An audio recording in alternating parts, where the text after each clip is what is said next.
So today is my oldest son's 25th birthday, and he always requests a cheesecake on his birthday, although he doesn't know that I'm actually going to make this for him and drive it down to him where he is about an hour and a half away today at work. So these are the ingredients that I'm going to use: some sugar, some cornstarch, a can of pie cherries. You can also use fresh pie cherries, but it's better to use pie cherries or the tart cherries than to use the sweet cherries for this particular recipe. And then I have vanilla and a few lemons, some sweetened condensed milk, some cream cheese, and some butter, as well as a package of graham crackers. And I actually use the cinnamon sugar graham crackers, so it kind of has cinnamon and sugar on top. And if you don't have these, if you just have plain graham crackers, you can always just add a little bit of cinnamon and a little bit of sugar to your graham cracker crust. But this is my process for making this cheesecake, which I've made for, well, longer than Izaiah's been alive, actually. So probably about 30 years I've been making this, and it's always a hit and always a favorite. It sets up really nice. I'm not going to be able to show you how it looks when it's sliced because I'm just going to drop it off at his work today, but it slices just like a baked cheesecake and tastes amazing. So the first step to cheesecake is the crust, and you're going to need 1 package of graham crackers. I actually like to use the kind that have cinnamon on the top just because it adds a little extra flavor. And you're just going to go ahead and grab a rolling pin and just break those graham crackers up into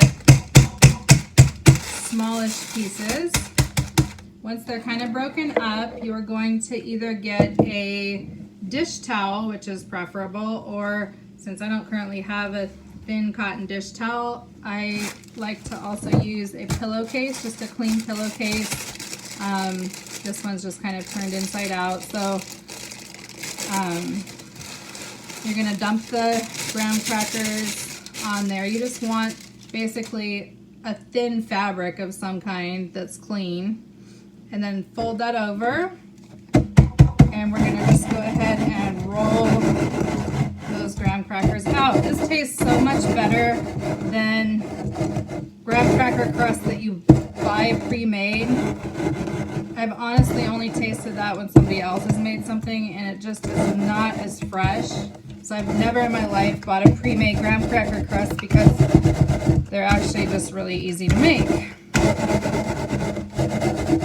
So you take like 5 minutes. So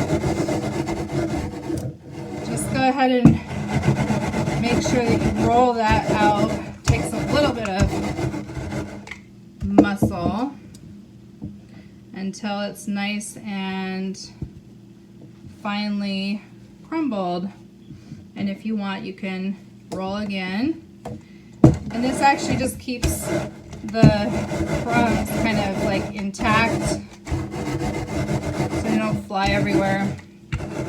And also your rolling pin ends up totally clean, so you don't have to wash your rolling pin. You can tell this rolling pin has been well used, as is all my stuff. Alright, so there you have it. Nicely crushed graham crackers. And today I'm actually, because I'm going to do this to go, like bring it to him, I'm actually going to just use a disposable tin instead of a glass pan, which I prefer the glass ones. They're just prettier for your cheesecake. They show all the layers, but this works just fine. So you're just going to go ahead and put those graham crackers, the graham cracker crust in the bottom, and then you're going to melt a couple tablespoons of butter. So I'm just going to go ahead and melt half of this stick because I want to have enough. Because as you know, I never measure anything. Okay, so once you've melted that butter, you're going to just pour a little bit of that melted butter over the top and grab a fork and just kind of stir that together. You want to add enough butter to where it's going to stick kind of to itself and make a nice crust, but you don't want too much butter or it will kind of get too hard and it won't have those like little crumbles that sort of flake off into the cheesecake. So this is nice graham cracker crumbled up, the cinnamon graham crackers crumbled up with melted butter. You want to make sure that you get all those edges incorporated so that there's no kind of leftover edge parts. All right, so you can kind of see how that is. It's buttery, but it's not too condensed. Then you're just going to take the fork and kind of smash it down around to kind of create a nice little crust. Now you can also take your fingers if you want to have it kind of go up the sides a little bit. For cheesecake, it's not super important to go up the sides, but it does help the slices of cheesecake come out a little bit better if there's a little bit of a buffer around the edges rather than just crust on the bottom. Smells so good. Yay, your graham cracker crust is now complete. So see how quick that was? Super easy. And now you can move on to the cheesecake part. So for the cheesecake, you are going to want 3 containers of real cream cheese, not the light stuff. You want the real stuff because it's not going to set up the same way or taste the same if you're using the low-fat variety of cream cheese.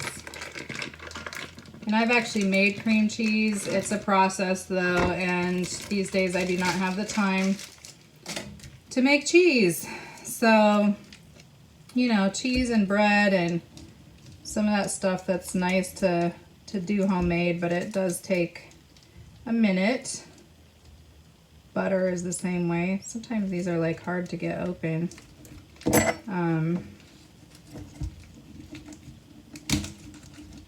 So yeah, you're just gonna go ahead and put all 3 of the packages of cream cheese in your bowl. This is one of the only things I use a stand mixer for. I don't use a stand mixer very often, but I do for either beating egg whites, beating, in this case, cream cheese, anything that you need to really beat well. Every once in a while, I'll use my blender for things like that, but the blender does not work as well for this particular dish. So, all 3 of your packages of cream cheese are in there, and that's going to be nice and rich and fattening, yay. All right, so once you put all of that in there, you're going to take your lemons, and what I like to do is after you wash the lemons off, make sure they're well washed. Take those little stickers off. And then we are going to juice them. So in order to juice a lemon well, I like to kind of like lean on it and get the juice moving. So we're going to go ahead and get our juicer out. So I'm just juicing the lemons, and then I'm going to pour about half of that lemon juice into that bowl with the 3 packages of cream cheese, and then about half the can of sweetened condensed milk. I'll add a little bit more later. We'll end up using about 3/4 of the cup or 3/4 of the can of sweetened condensed milk, and about half of the lemon juice. So then just go ahead and blend on kind of a medium speed. You can see it's pretty clumpy at first, so you really want to just break up that cream cheese and get it moving with the sweetened condensed milk and the lemon juice. And then when you get it totally smooth and kind of come to the end of the blending of that phase, we're going to add some vanilla, probably a couple tablespoons of vanilla, and then a little bit more of the sweetened condensed milk.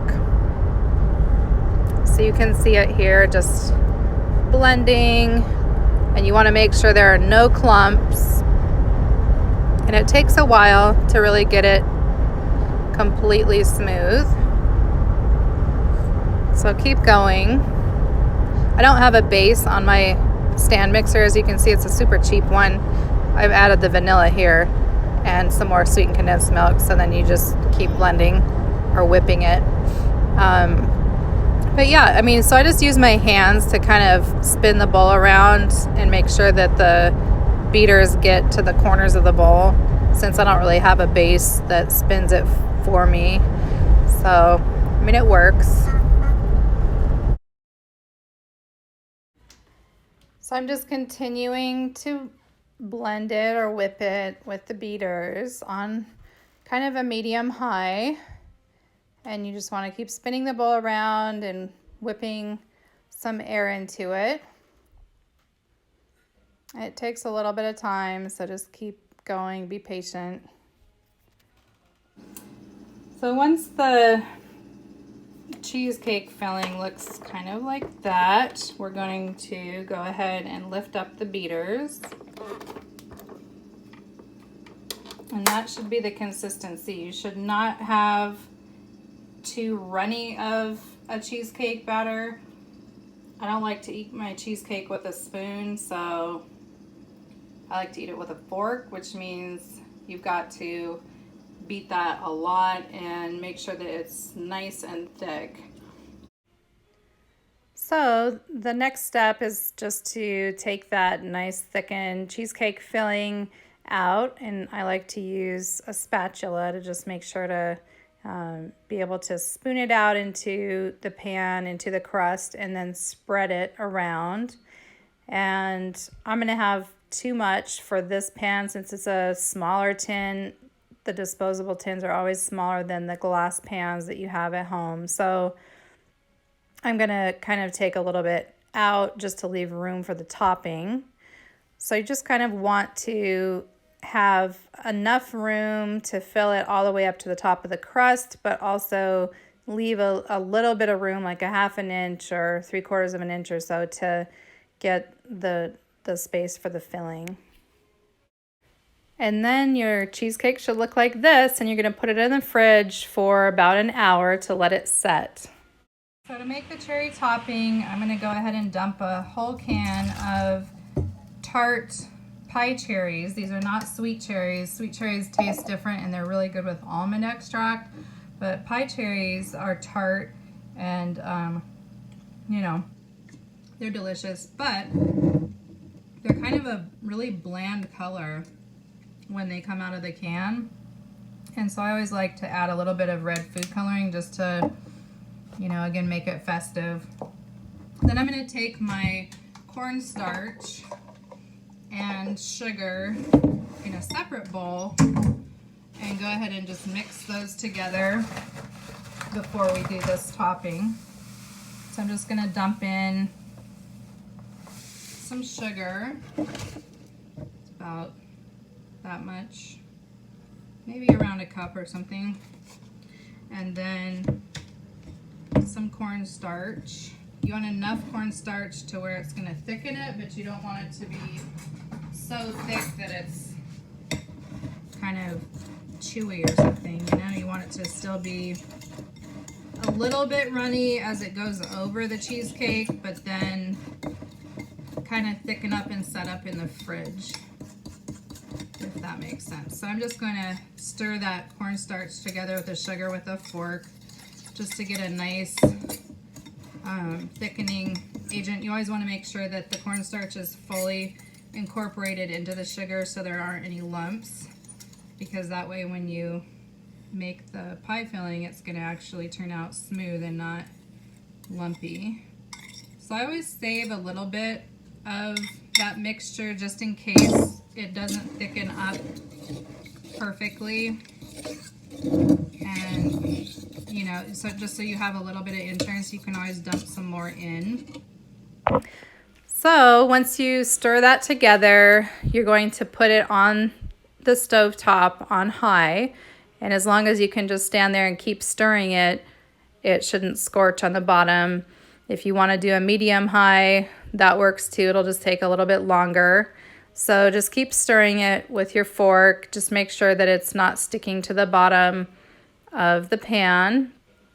And it should look kind of like this at the beginning, just with the cherries and the cherry juice with the sugar and cornstarch. And then about halfway through the cooking process, it should start to come to a boil. So you're gonna, again, wanna just keep stirring. And then as soon as you see those bubbles start to come to the surface, it's gonna start to thicken really quickly on the bottom of the pan. So you wanna keep folding it kind of in a circular motion from the bottom to the top to make sure that it thickens evenly all the way through. And just keep doing that. And then I'm actually going to reach over here and grab a little bit of butter and just plop in a tablespoon or so of butter and just stir that in with it. And that's going to just give it a nice smooth finish to your cherry topping, or you can even use this for cherry pie filling too. It's a good pie filling as well. So just go ahead and stir that in until the butter is fully melted. And then the bottom of your pan, once you spread this over the cheesecake, the bottom of the cherry pan should come out clean. It shouldn't be any burning or anything on the bottom of the pan, and you can see that it's nice and thickened. So I'm just gonna go ahead and spread that cherry filling or topping onto the cheesecake. I've cooled it about halfway in this little red bowl, which is just kind of to get it not scorching hot when you put it on the cheesecake, but you also don't have to cool it all the way because it's going to go in the fridge and cool off. So just kind of keep spreading it around all the edges until it looks like this, and then you're done. So look at Izaiah when he was a little baby, and now he's grown up to be such a handsome young man at age 25. Most importantly, though, the cheesecake put a smile on his face. So hope he has a happy 25th, and I hope you enjoy this recipe.